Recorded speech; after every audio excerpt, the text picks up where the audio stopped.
क्या आप जानते हैं कि सावन सोमवार का व्रत करने की परंपरा कैसे शुरू हुई? एक भक्त की अटूट श्रद्धा ने भगवान शिव को स्वयं प्रकट होने पर मजबूर कर दिया।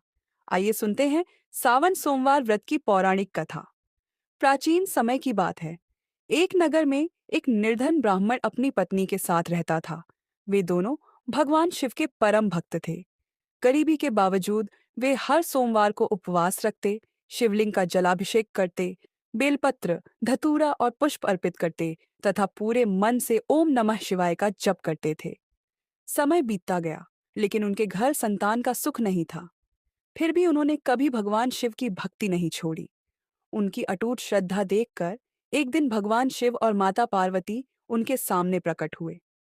माता पार्वती ने भगवान शिव से कहा, प्रभु, यह ब्राह्मण आपका अनन्य भक्त है। इसकी मनोकामना अवश्य पूर्ण कीजिए। भगवान शिव ने ब्राह्मण को एक पुत्र का वरदान दिया, लेकिन साथ ही कहा कि उस बालक की आयु केवल 12 वर्ष होगी। कुछ समय बाद उनके घर एक सुंदर और तेजस्वी पुत्र का जन्म हुआ। माता पिता अत्यंत प्रसन्न हुए, परंतु उन्हें भगवान शिव की कही बात याद थी। जब बालक बड़ा हुआ, तो उसे शिक्षा के लिए काशी भेजा गया। उसके साथ उसका मामा भी था। रास्ते में जहां भी यज्ञ, पूजा या धार्मिक कार्य होता, वह पूरे मन से उसमें भाग लेता। उसके सत्कर्मों और विनम्र स्वभाव से सभी लोग प्रसन्न रहते। यात्रा के दौरान वे एक ऐसे नगर पहुंचे जहां राजकुमारी का विवाह हो रहा था। संयोग से वास्तविक दूल्हे में दोष होने के कारण कुछ समय के लिए ब्राह्मण पुत्र को वर बनाकर विवाह की रस्में पूरी कराई गईं। विदा होने से पहले उसने राजकुमारी के वस्त्र पर लिख दिया कि वही उसका वास्तविक पति है और उचित समय आने पर लौटेगा।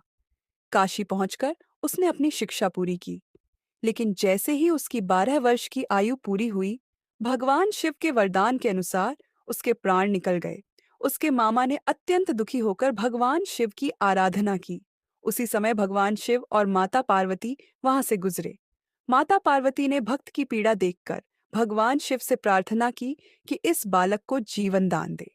भक्त की सच्ची श्रद्धा, सोमवार के व्रत और माता पार्वती की करुणा से प्रसन्न होकर भगवान शिव ने उस बालक को पुनर्जीवन प्रदान किया और उसे दीर्घायु का आशीर्वाद दिया।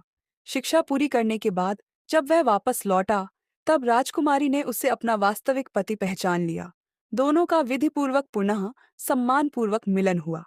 ब्राह्मण का परिवार सुख, समृद्धि और आनंद से भर गया। इस कथा से शिक्षा मिलती है कि जो श्रद्धा, विश्वास और नियम पूर्वक सावन सोमवार का व्रत रखकर भगवान शिव की आराधना करता है, उसकी मनोकामनाएं पूर्ण होती हैं और भगवान शिव की कृपा सदैव उसके जीवन पर बनी रहती है। हर हर महादेव। ओम नमः शिवाय।